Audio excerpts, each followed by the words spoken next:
नमस्कार मु अशोक दास।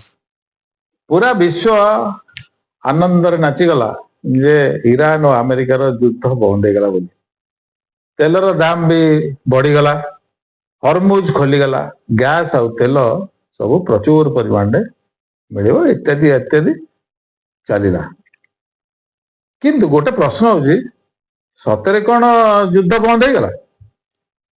जदि युद्ध बंद हो गला ताले अमेरिका तो युद्ध आरंभ करथिला, तार जो टार्गेट नहीं थिला से तो गोटे ऑब्जेक्टिव नहीं कि तो युद्धटा करथिला ना। जो टार्गेट नहीं थिला से टार्गेट फुलफिल हो गला कि जदि न हला त युद्ध बंद होई बोली कहबा गोटे पिलाडियामी कथा। तार जो दि तीन चारटी टार्गेट थिला से विषय में मु आपको टिके कहूची। प्रथम होची ईरान रो तेल आउ गैस भंडार ऊपर पूरा नजर थिला अमेरिकार। कहीं ना से से युद्ध करिथिला। द्वितीय होची यूरेनियम, तार यूरेनियम ऊपर भी तार नजर थिला अच्छी और रहिबो। तृतीय कथा हला ईरान को परमाणु शक्ति राष्ट्र न करदबा।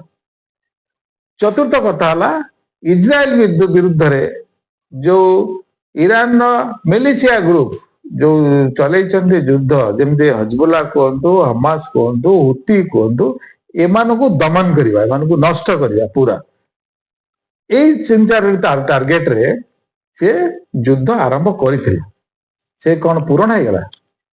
जेतेबेल पर्यंत से पूरण न होईची से ट्रम्प हो कि ट्रम्प पर जी आसत सी आपको पूरण करेंगे ही करेंगे। कहीं ना अमेरिका गोटे से भली राष्ट्र, तार फाइनेंशियल कंडीशन देखिले पृथ्वी सब टॉप रे सी अच्छी, पाखापाखि भी तार अधारे भी कौन देश ना। ये तो 44तम देश अच्छी ईरान। तेणु अमेरिका डरीगला, अमेरिका आंटे पड़ा। अमेरिका जो जो कथा आसूची से संपूर्ण रूपे ता ठीक नुह। कहीं ना सी देखेगला जिते पायलट जो एग्जिट होते से पायलट को जो स्तर से उद्धार कले से देखेदेले स्थल युद्ध भी